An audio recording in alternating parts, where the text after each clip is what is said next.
Hi, everybody. I'm Bob Bowman, Editor-in-Chief of SupplyChainBrain, and I'll welcome you to this special presentation on Reach 100% OTD, that is on-time delivery, during peak season, or get as close as possible, presented by Veho.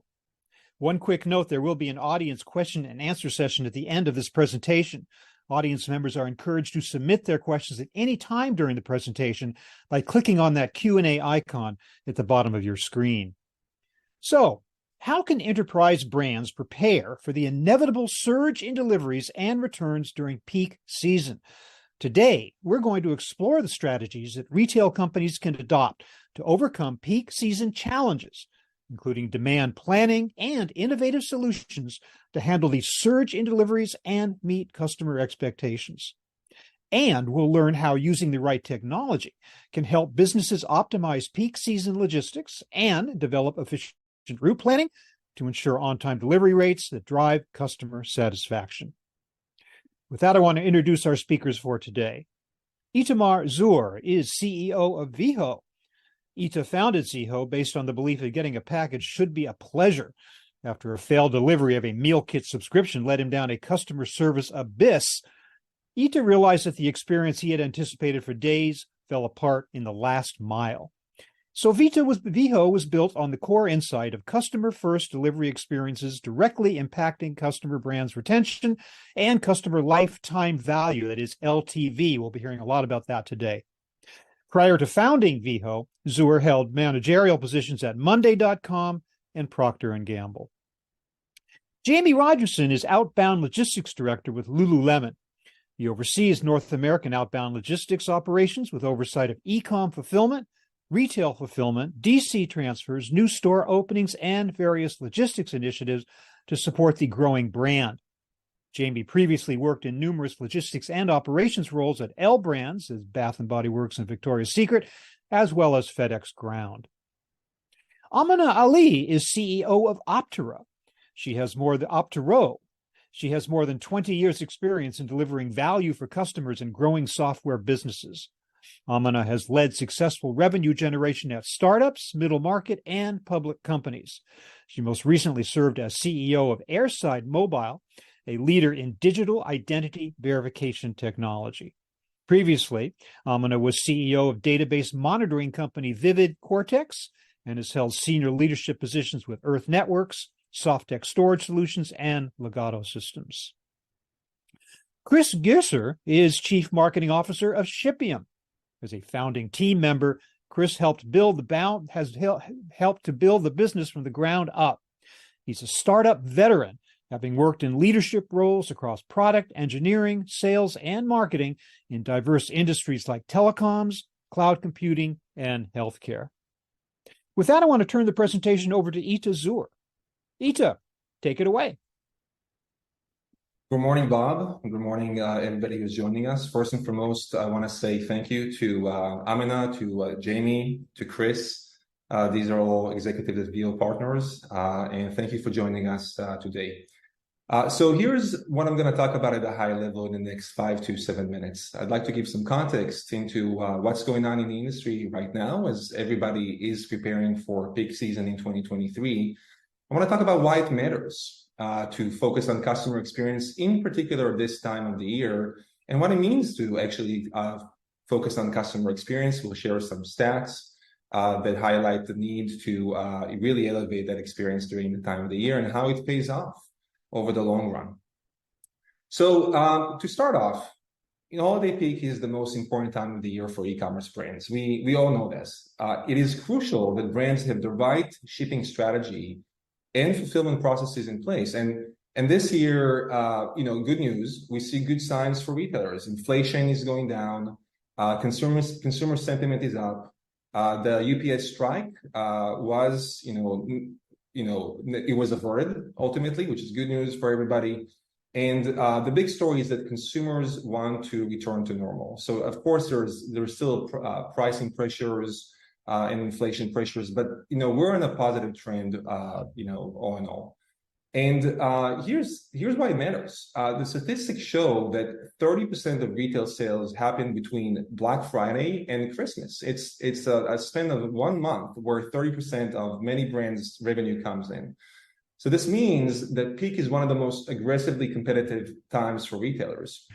And the thing that a lot of brands don't always think about, it's also a crucial time for trial, for new customers to try your brand at the first place. So we know that 75% of customers are willing to try a new brand during peak season if it was offered at a lower price. So what it means is that it's critical to get your peak season right. And that's what I want to talk about next is, what does it mean from a customer experience standpoint? So in order to better understand what customer expectations are this year, we at Veho ran a poll across 1,000 customers and to understand their shipping needs during the holiday season. And so what we're seeing is a new era of e-commerce driven by the so-called Amazon effect. Most consumers don't want to wait more than a week for their package to arrive this holiday season. Everybody knows this. There's, a drive to deliver faster and faster shipping. And here are the stats. 97% of customers consider on-time delivery to be critical to their overall shopping experience. And as a matter of fact, we also know that the ability to deliver on time, creates propensity for customers to buy in the first place. And 3 out of 4 consumers say that they're likely to buy from a brand following a negative delivery experience. So it's not only about the promise ahead of the purchase that makes the customer want to buy, because they'll receive the box faster, particularly important the week before the holiday, before Christmas, where consumers are anxious to receive their packages on time so they can use it as gifts. So it's not only about pre-purchase, it's also about post-purchase. If the experience is bad, those consumers are not going to come back and buy again from the brand. And, it means that the holidays are make or break time for brands. The expectations are heightened. Consumers really want and need reliabilities. Consumers are juggling so much. And the last thing they want is to worry about, where is my package, right? So beyond delivery frustrations, sorry, one more thing on this.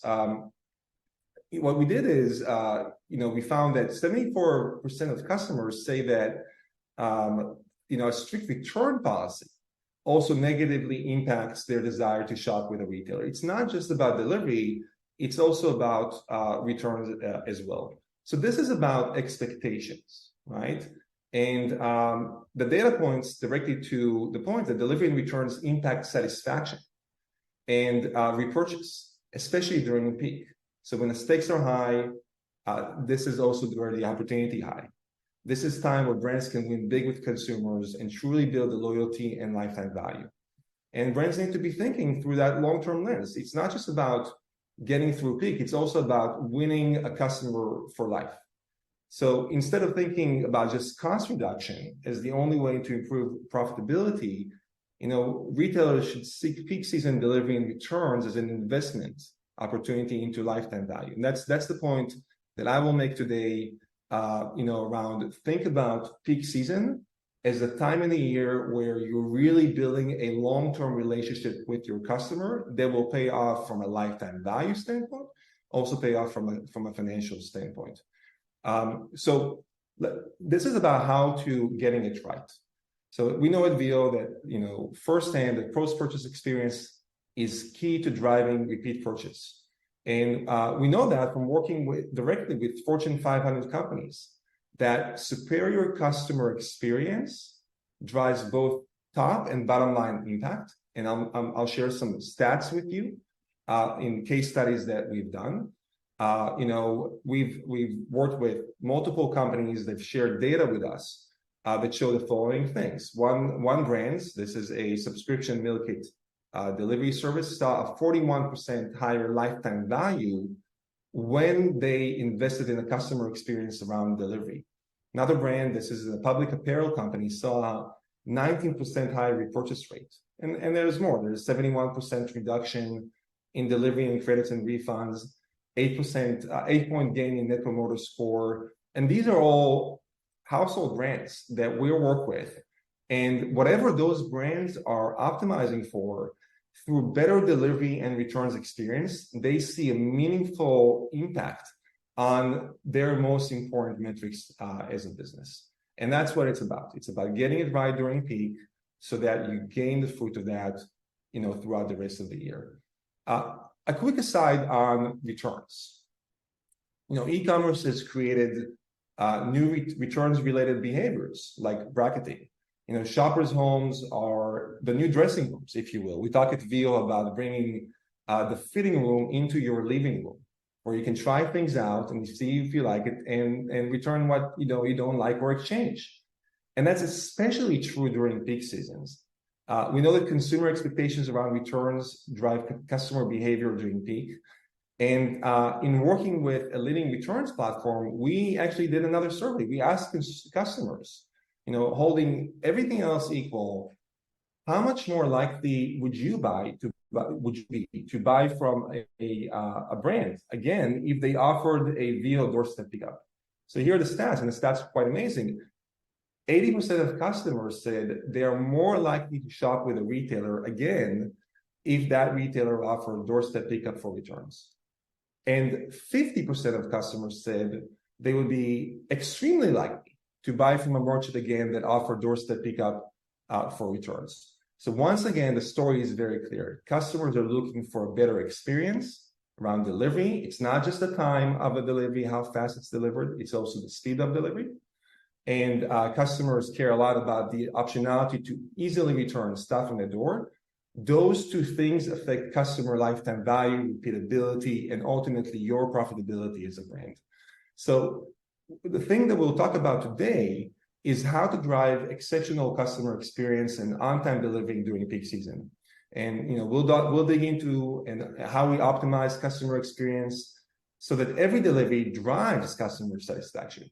And we'll explore strategies that brands can adopt to overcome peak season challenges like demand planning and carrier diversification. I'm excited to have this conversation. Back to you, Bob. Thanks very much, Ita. And with that, I'd like to bring our other speakers into the mix. Jamie Rogerson of Lululemon, Amina Ali of Optoro, and Chris Gusser of Shipium. Hi, everybody. Glad to have you all with us for the panel discussion portion of our presentation. I'm going to start out, let's talk about customer expectations right off the bat. And I want to direct this question to Jamie of Lululemon. What are your customers' expectations during peak, Jamie? And how does Lululemon effectively set those expectations and communicate with your customers about delivery windows? Yeah, thanks for having me, Bob. I think my team's job is to try to insulate our guests from recognizing its peak.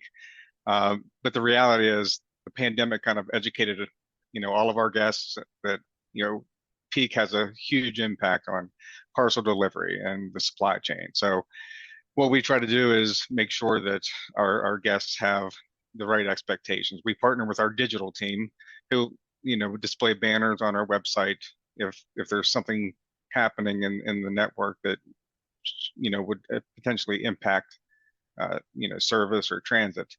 And then additionally, they manage the expected delivery day in the shopping cart. So, if we see something that's going on, we try to partner with our digital team, let them know. They can make a decision to put a banner up, make a decision to extend the delivery window in the shopping cart so our guests understand that, they're potentially going to have some kind of an impact. I think ultimately our guests expect, the same service year round. And that's kind of our job, is to try to make sure that happens.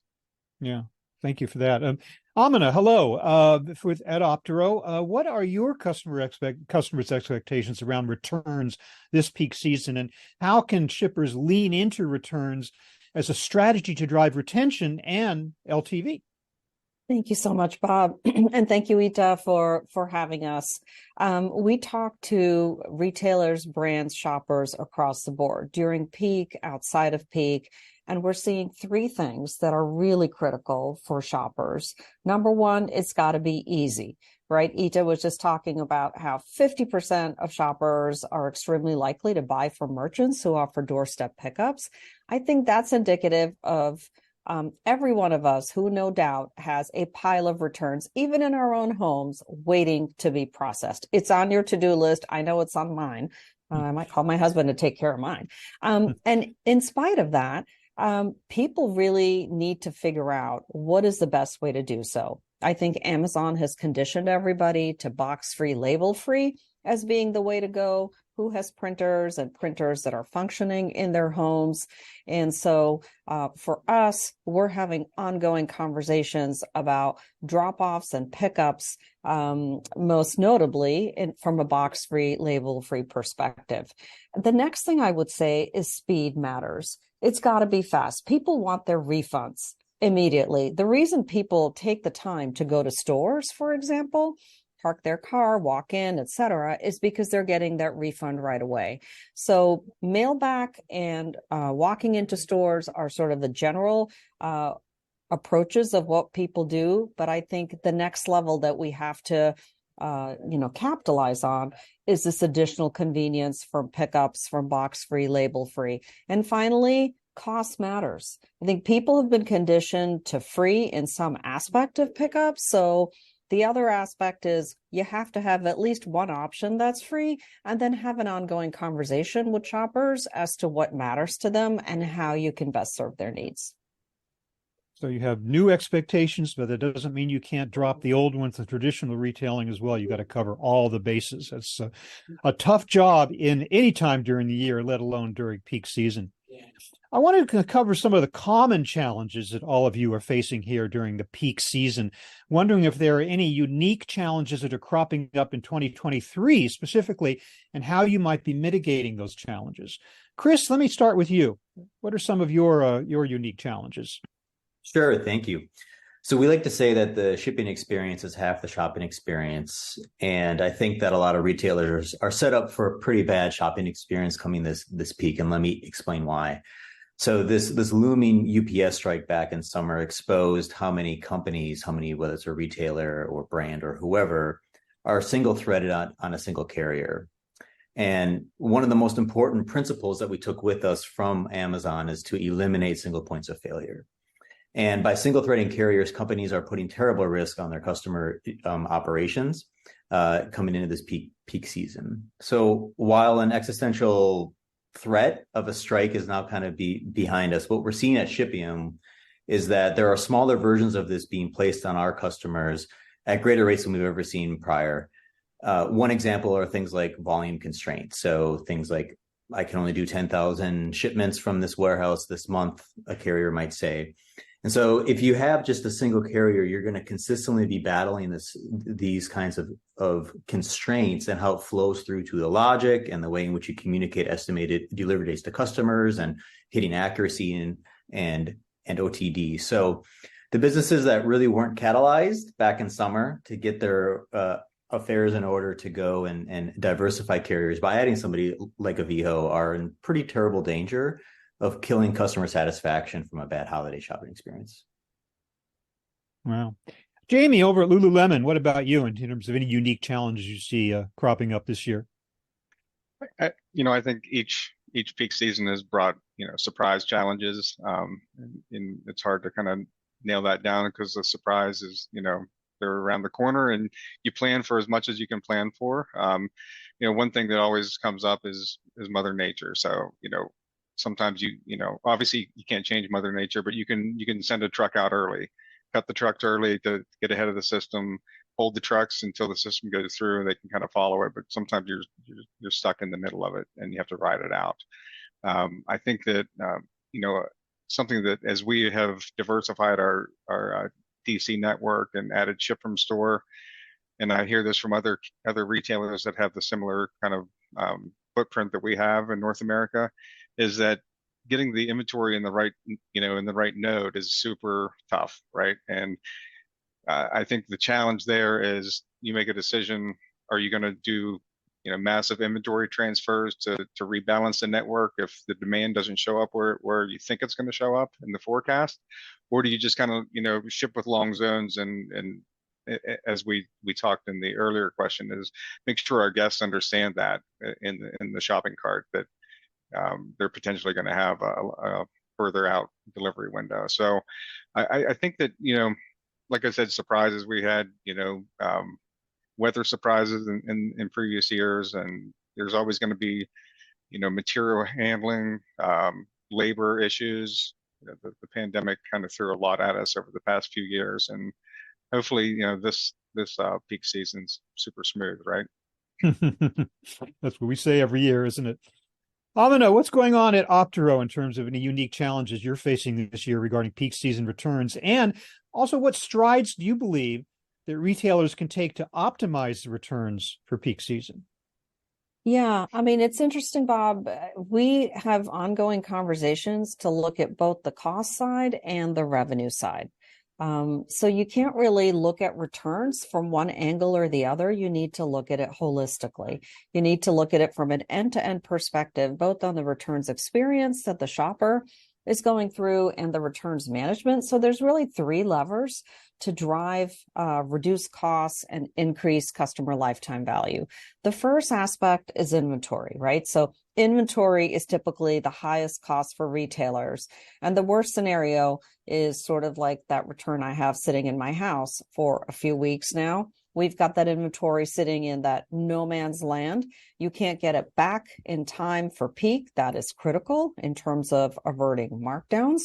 So the answer to that is to offer more options to get that inventory back. And we know that offering doorstep pickup accelerates that velocity by 1/3 to 50%. You're shaving materially days off that return cycle, that turn of the inventory. So you got to think outside the box, so to speak, and do that. The second aspect is shipping costs, right? So we were just having a conversation about shipping. It's the next single biggest aspect of what's involved in a return. So consolidating shipping for us across retailers is critical to driving down the cost to any given retailer. So you can shave up to 20% of the cost of returns through consolidated shipping relative to, good old mailback. So that is something you have to do. And oh, by the way, that reduces your carbon footprint and the environmental impact too. So it's a win for shoppers, it's a win for merchants, and it's a win for the environment. So we're seeing a lot of engagement on our express returns offering with partners such as Veho. The final aspect is, what do you do once all those returns come back? So you've solved the front end of the equation. What happens on the back end? Managing that processing cost is absolutely critical. So think about the peak scenario. Whether you have your own DCs or you have a 3PL, you're hiring all kinds of workers to address this huge inburst that you're going to get of returns. How do you get those workers up to speed? What is that units per hour processing time? What is your cost of returns?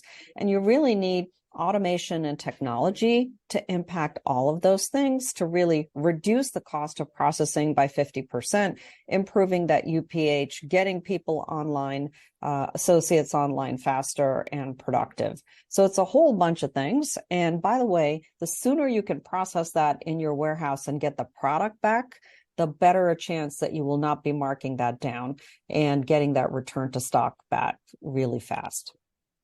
When it comes to the doorstep pickup, Amina, I'm just wondering, to what extent do you combine that with your delivery schedule too, so that you're not doing like separate runs just for the pickup, and thereby better able to control costs, right?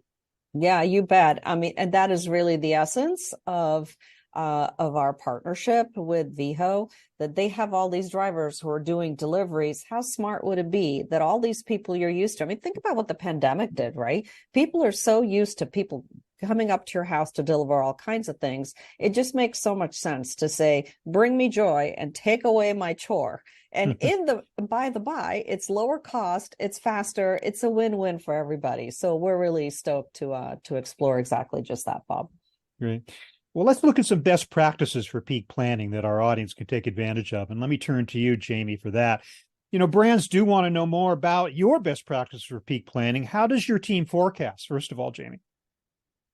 Yeah, so obviously you have history, and we look at the history, but more importantly, we have a network planning team, and they do a lot of collaboration internally. So they're working with our retail leadership and our e-com leadership or omni-channel leadership to figure out what's the sales plan going to be? What are we forecasting? then they take that and partner with our S&OP team to understand where the demand's going to be. And finally, they work with our distribution team to understand, what's the labor plan, what kind of throughput can you get out of the building, and that changes, because of the 24/7 operation of our DCs. Some shifts are, more specific to one either retail or to e-com. So we take a look at that entire labor force and what kind of throughput is going to come out of the building. So finally, all that data comes, to my team, and we add the nuance of, units per package logic, the division by carrier. We calendarize it to understand when the pickups are going to take place and account for any days that are not shipping days or not pickup days, based off of our either the holiday schedule or our carriers, holidays. And then, we take all that and then finally share that with our carriers. And any questions that come up, we'll take back the network planning to see if there's any reason to see changes over previous years or things that just don't, make a whole lot of sense to us. So, and unfortunately, that forecast continues to get updated, throughout peak season. So, something will go bump in the night in our DC network, and we'll have to go to our carriers and say, hey, this has changed. This is now our forecast, and that's difficult because our carriers make a plan based off of what we've given them, as a peak forecast in September, and we change it in October and November. And so that creates, some rubs sometimes, but typically they like to get the updated information anyways.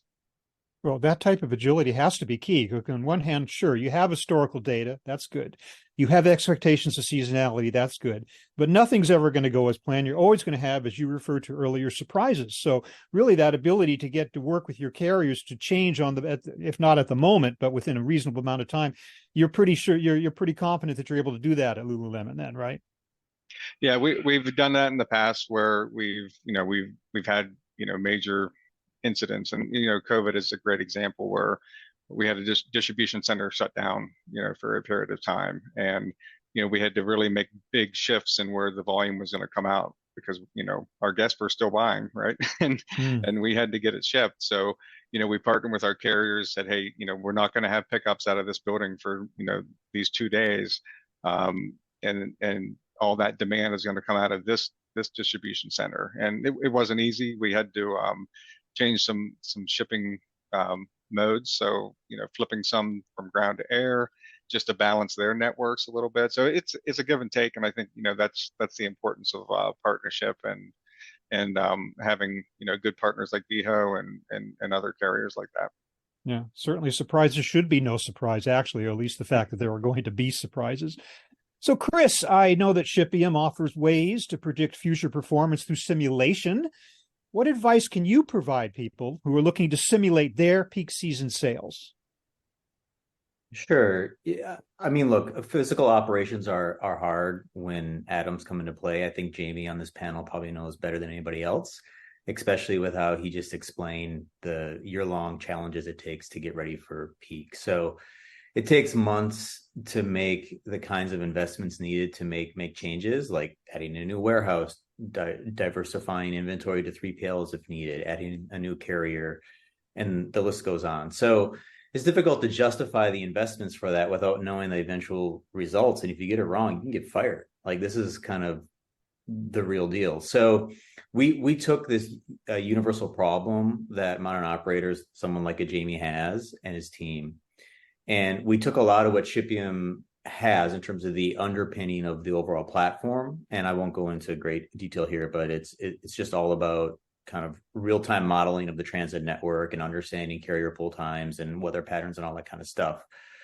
But allow retailers and brands, especially going into peak, to adjust things that they may want to do within their network, like add a new carrier like Veho, as an example, or change the labor constraints, whatever the case may be, and then see what sort of results might actually happen in terms of cost per package, accuracy and speed, how that's influenced, how the carrier mode mix might be switched, things like air versus ground, like Jamie just said, or just how volumes might shift across carriers. The point is, it's very, very difficult to get to that with a technology, which is why you have a lot of spreadsheets and people and things like that. And so we've tried to really empower teams going into this peak season with a tool that simulates outcomes before the changes are actually made. And so far, the results have been very good. And I'm actually pretty excited to see what's going to happen with Shipium customers in this peak season. Great. Well, Ita, you're pretty much the only delivery and returns experience provider here. So maybe you could shed some light on how businesses can effectively communicate with carrier partners to get ahead of peak season demands. Well, both Jamie and Chris touched on a very important point, which is, technology plays a huge role in predicting demand during the holiday season, but it can only do so much, right? It's impossible to get into consumers' heads and know accurately how much people are going to buy during the holiday season. Jamie mentioned some of the physical world challenges of, weather events as an example. We talked about sometimes the need to move shipping from one warehouse, one distribution center to the other. There are really real world constraints that technology can solve only so much of it. Clearly, there is a huge benefit, and you'll hear this from all shipping providers out there, getting information up front or as early as possible about how much volume you're planning to ship with a certain provider is helpful for them so that they can plan their capacity. But here's the challenge with that. Challenge is that you don't always know. You can only do so much, and then everything is surprising. And hopefully for the better this year with the macro environment, looking like it's improving, inflation is down. People will buy more than we all expect. It's going to be a killer season for everybody out there. So what's more important in our view is not only communicate upfront, and early enough how you're thinking as a brand, as a retailer, about your shipping volume during the holiday season, the needs. What are you looking to achieve? What does success look like for you during the holiday season? But also partner with shipping providers and return providers that have, number one, flexibility in their network, so they can scale up and down based on how volume actually changes in real time. And number two, they're able to communicate with you and with the end customer around any challenges, disruptions, and work with you in real time through those things. I would say lastly, do that in a price and a cost structure that is more predictable to you, so you never find yourself surprised at the end of the holiday season by how much you have to pay. So let me actually double click on each one of them really, really quickly. On the flexibility front, there are shipping providers out there. Veho is one of them. They have flexible fleets of driver partners. That means that we have a platform that allows us to seamlessly match the demand for deliveries with the supply of labor, of driver partners, and literally have days with 2 times or 3 times more drivers on the platform than other days. Especially important during the holiday season, when in the retail industry, many retail brands go 2x, 3x, up to 6x volume versus the rest of the year in that particular month. So the flexibility matters a lot. And if people buy more than what you expected up front, then you want to work with somebody who can actually take that extra volume. That's number one. Number two is the ability to communicate. Veho has real-time communication both with the end consumer. Consumer can leave instructions, they can ask questions, they can give feedback, but also with a logistics team of the brands that we work with, so we can work through challenges in real time. And lastly, on the cost side, we this year waived all surcharges for the holiday season. We understand that cost is a big thing this year as well. We want to make sure that there's predictability for that. And I'll close the answer with one more thing, which is it's really important to think about diversification. Don't put all your eggs in one basket, and communicate with your partners. Thank you. Well, there's a lot of talk these days about diversification of your carrier base as a means of risk mitigation, something that might not have been possible just a few years ago, and was basically a question of UPS or FedEx. But now, boy, with last summer's UPS strike scare, that was a real wake-up call for retailers not to put all their eggs in one basket, especially for peak season, when those big carriers sometimes are even cutting off access to service at a certain point or giving you quotas, and they won't take more than a certain amount. So, boy, you better start looking for some different carriers to help you out. Jamie, Lululemon, I take it you do diversify carriers. Is that the case? And if so, why? What's the strategy there? What benefits do you see from working with regional carriers like Veho? Yeah, absolutely. And the partnership with Veho has been great. And but we at a time we were kind of single source for carriers, and there's a positive there because you build a very, very strong relationship, but you're really missing out on potential customer service wins and different transit wins. There's a lot to be said about kind of spreading out the risk across multiple carriers. And the thing is, if you're going to do it, if you're going to diversify across carriers, you got to do it in a meaningful way that actually gives you a contingency plan, because adding one doesn't really help, because if carrier A, if you need to pull volume from them, you can't just dump it all on carrier B.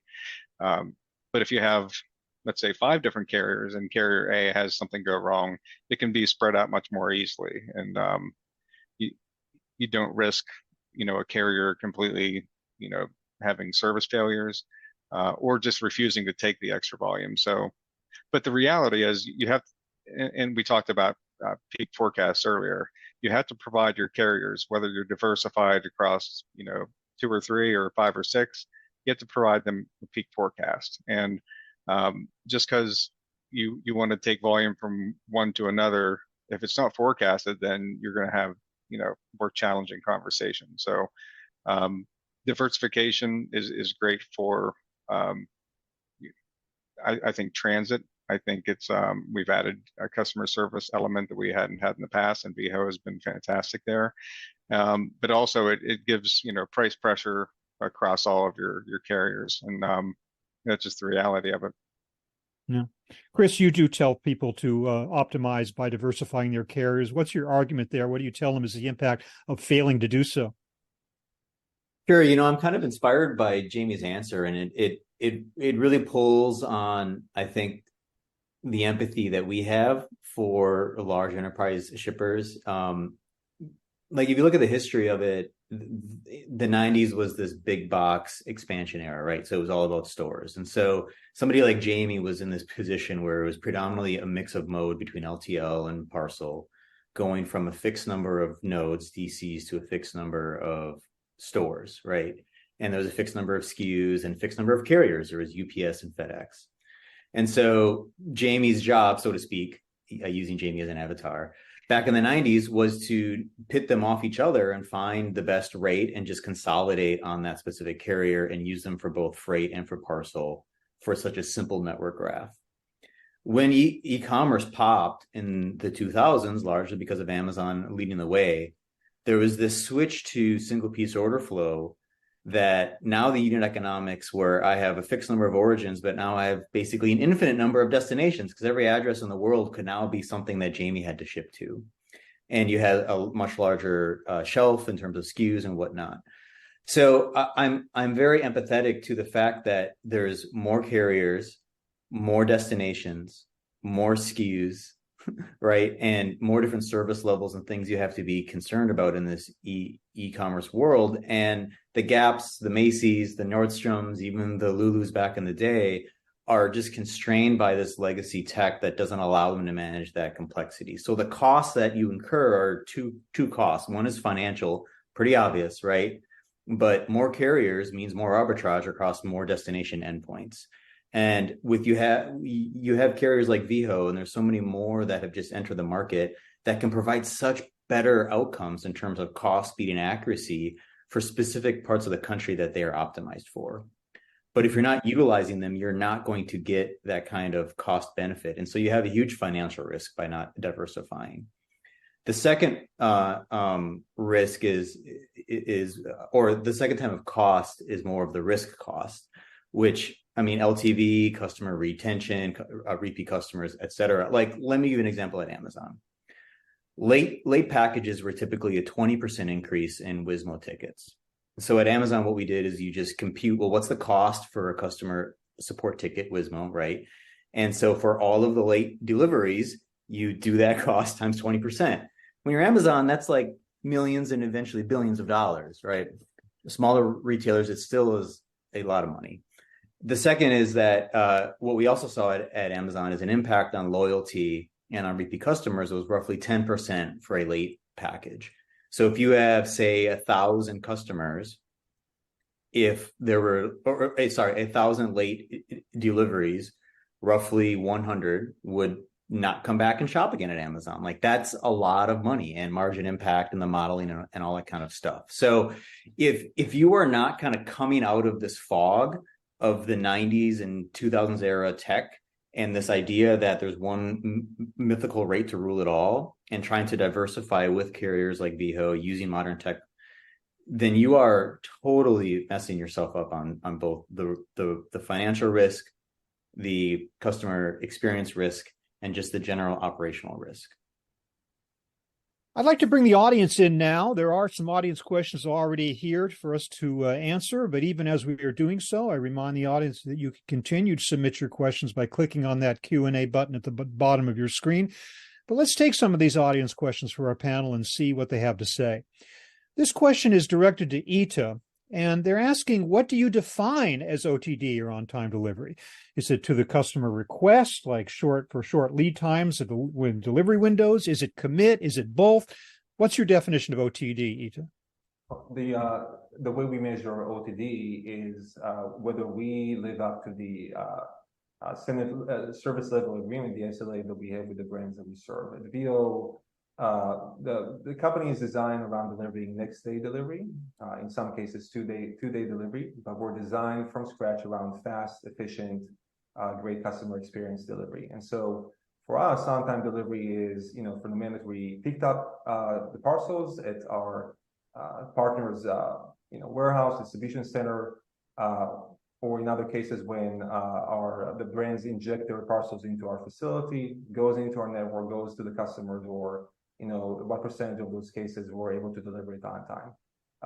What we cannot control, obviously, is if a customer places an order and the brands that we work with take a few days to process that order and then they give it to us late. Of course, we cannot control the OTD from that standpoint. But what I can tell you is that by far, Veho has the highest on-time delivery rate in the country. Consistently across all our regions, we deliver more than 99% on-time delivery for next day delivery. Same thing on the returns front as well. We're able to do doorstep pickups and deliver and return them quite quickly to the brands that we work with. And what we see is that the higher on-time delivery actually affects the propensity of customers to come back and buy again. I actually heard this from Andy Jassy, the CEO of Amazon, when he was talking about the financial performance in the company in an analyst call with Wall Street, and he was saying what they found in Amazon is that the promise, the ability to deliver packages fast and give that promise up front to the customer matters as to whether the customer is going to buy or not. That increases the propensity for a customer to buy if you promise fast delivery. But surprisingly, what also makes a difference is whether you actually delivered on time. And if you do, those customers reward the brand. They come back and buy again. And if you fail, guess what? They penalize the brand, not only the shipping provider, but the brand in saying, no, next time I'm going to buy from somebody else. And that's why we focus so much on-time delivery, because it is the most basic thing to ensure that customers come back and buy more from you. Here is an interesting question. The question is, and I think I'm going to direct this to Amina, have you, in your experience, thought about or come across real-time reallocation of return items to a new customer? In other words, customer return goes directly into a customer order without returning to the DC or the fulfillment center. Yes, Amina? That is a fantastic question. And I love that vision. It's one that we spend an awful lot of time thinking about. And if you say, what kind of technology do you need to enable that kind of movement, that kind of speed? You really need end-to-end visibility. So for example, you need to know what's coming in and where it needs to go. And oh, by the way, our supply chains are designed for forward, not for reverse logistics or fulfillment. So there's a small matter of receiving and test and grade and inspection, potentially value-added services, all of these things that need to go in before 90% or so, for example, of apparel can go back to stock. So the question is, how do you move that entire process away from, centralized DCs into a more local node, and ideally in a way to really accelerate the velocity? So, for example, we've married our returns management software, which accelerates and reduces all this cost by 50%, with our returns experience software.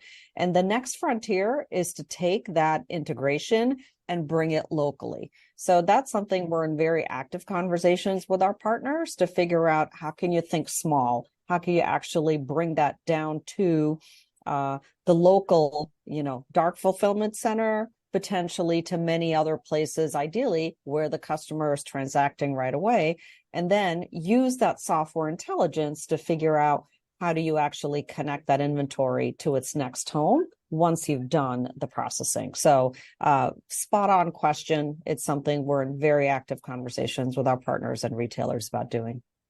Thank you. We've been talking a lot about experience, about historical records and things like that, assuming that a lot of our audience, a lot of these companies are veterans in the business and they've been doing it for a long time. Not always the case. A lot of new entries all the time. So this question is a good one. What advice would you give to businesses who are new to managing peak season demands and looking to implement these best practices we're talking about? I'd like to run that by all of you. Why don't I start with Ita? So we're talking about new brands essentially who are doing this for the first time during peak. Right. So, first thing is make sure that you choose. I'm going to take the carrier or the shipping partner side of things, obviously, because that's where I'm most qualified to provide advice. But make sure you're choosing shipping partners who reflect the kind of brand that you want to build and the perception that you want to build with your end customer at the end of the day. If you're a technology company, if you're a premium experience, if you care a lot about customer experience, make sure that you work with companies that provide the same type of experience to your end customer. They are the extension of your brand. And by the way, that doesn't only apply to shipping providers. It also applies to the software providers that you work with, returns providers that you work with, everything across the board. What you want to make sure is that from a DNA standpoint, you work with companies that have a similar DNA to yours, that communicate in a way that you want to be communicated with, that your customers want to be communicated with, that put the customer in the center for you. Second, obviously, you try to predict, try to have a good understanding upfront of what your needs are during the holiday season, from a demand planning standpoint, from a network optimization standpoint, and flat out those needs with your partners. Get us involved early on in the process. Help us be helpful to you. We see a lot of things in the market that you as a first time in this industry may not have experience with. We are talking to and working with Fortune 500 retailers. We're working with smaller companies. We see a lot, and we want to be your trusted advisors. You may choose or not choose to work with us or any one of the companies here, but we can give a lot of information to inform that decision making for you, and we want you to be successful because your success is our success. Thank you. Amina, what about your advice to the newcomers? Yeah, I think that there's a couple things. One is we want to be a partner with the retailers and merchants to go from returns being a place of fear and loathing to returns being a place of trust for your shoppers. Because I think the economics are pretty compelling. It's 7 times more expensive to acquire a new customer than to retain one. And returns is one of these fulcrums that shoppers are looking at both before they make the purchase and then afterwards they're judging you based on how you fulfill that promise. So one of the things that, we remind our partners about is that one size doesn't fit all. You don't have to have one return policy for every segment. Maybe there's a world where some services are free to everybody and another world where some services cost something to some segments. And that's really modeled on your customer lifetime value, which segment you're in, how often you return. So we use a lot of data science to really inform return policies, and really figuring out how do you take that moment of a return and make it a repurchase opportunity. There's bracketing behavior, there's other kinds of behavior. So there's an instant exchange program we have that's proving to be successful. So it's really a multifaceted conversation in terms of how do you use returns to really spur trust, repurchase, and ultimately a maximization of lifetime value. Great to hear these really innovative, cutting edge ideas on return management. Thank you, Amina, for that. Jamie, Lululemon, 25 years old, maybe hard to remember, what it was like at the beginning. I don't know to deal with this, but so in your experience, what advice would you give to the newbies in this business and managing peak season demands? Yeah, I would say that if you haven't planned for it yet, it's going to be a bumpy ride this peak. But yeah. So For a couple this year, things. Communication is super important. You can't manage it. You can't manage peak demands in a silo. And in the communication, obviously a lot of internal communication, but also external. Like Ita said, kind of lean on your carriers who have people who have gone through this as well. So communication matrix is one thing I would suggest. There's still time to get that in place. It's like, no, if something happens in the distribution center, who needs to know about it, upstream, downstream, and make sure that matrix is followed, and kind of lists out all the things that that could go wrong, and who to communicate it to and when to communicate it. But after it's all said and done, peak planning begins in January. For us, we have what we call a meltdown, and what that means is everyone gets together, and I mentioned the network planning team that partners with omnichannel and retail and S&OP and the DC and ourselves.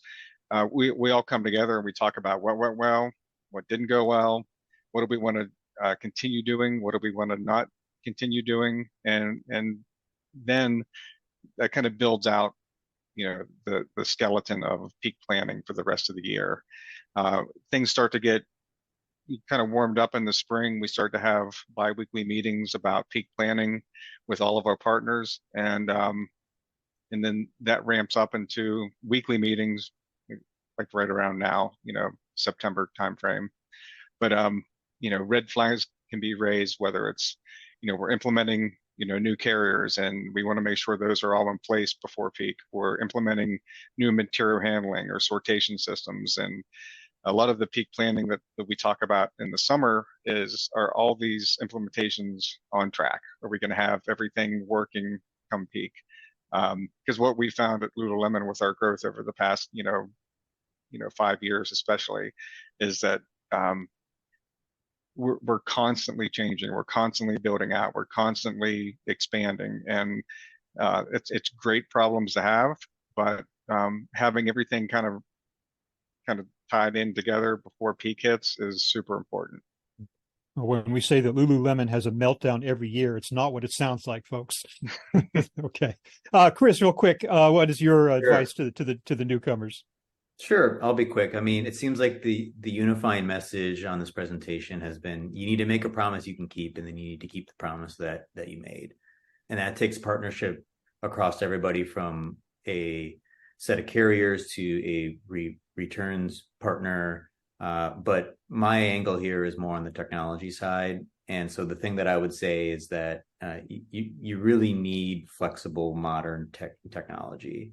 And so if you're in a position as a newbie, it's either because the company's brand new itself, and you have to make a lot of decisions on which sort of technology you want to get in place to manage these shipping operations. And you should be very cognizant of what you're picking and making sure that it's not constrained on older paradigms or models. Or if you're a newbie coming into a historical retailer or brand, and this is your first peak season, you're probably looking at like, why in the world do I still have this piece of technology from the 90s?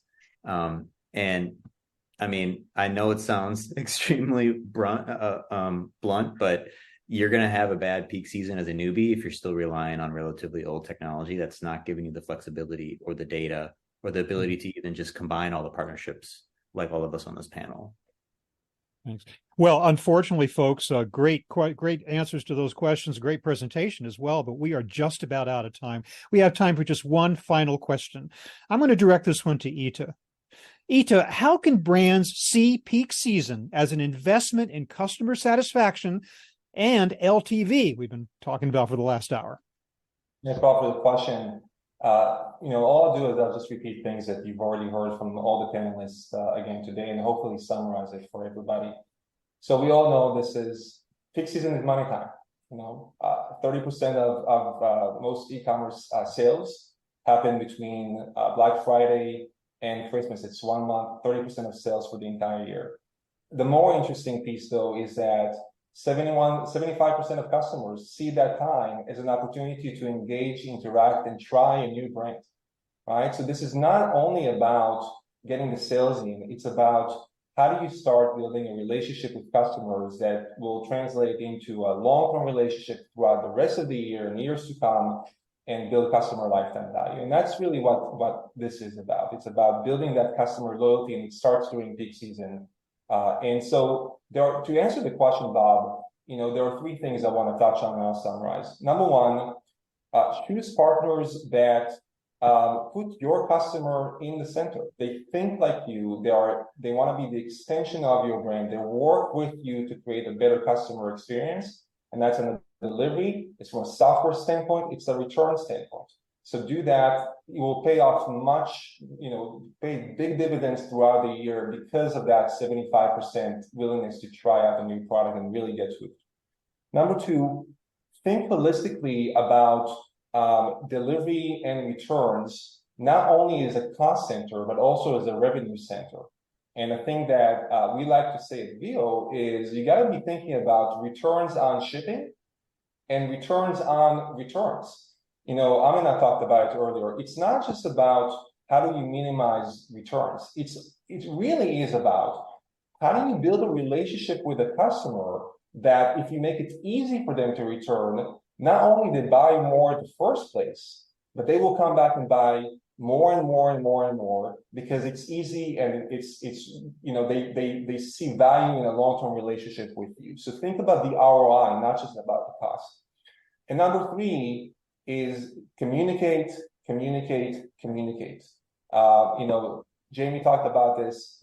You can't solve peak on your own. Nobody can solve peak on their own. This is a team game, and we're partnering with other companies that have knowledge about different pieces in the supply chain, and they work with other companies out there to give you a lot of insight, a lot of information, and we want to learn from you because the way we can serve you better and serve your end customer better starts with you giving us as much information as you can. And we have the flexibility to allow you to grow with us during that peak season and really serve your customer with a high on-time delivery rate, high customer satisfaction that ultimately translates into higher customer lifetime value. And I think this is what we're all here about, making sure that we're winning with our customers, not just during peak season, but in the long run as well. Well, thank you very much, Ita, for that. And thank you all of our great panelists and our audience, too. I do want to clue our audience into the opportunity here to sign up for a complimentary peak season service analysis with Veho to gain insights into how your customer experience stacks up against the competition during peak. There's your registration email contact at zain.zahid@shipveho.com. Also, to remember, please, that all webinar attendees today will be receiving a document on peak season webinar takeaways. So again, thank you so much, Ita Zur of Veho, Jamie Rogerson of Lululemon, Amina Ali of Optero, and Chris Gisser of Shipium. Thanks for the great presentation. Audience, thank you for your attendance and your great questions. Everybody, have a great day.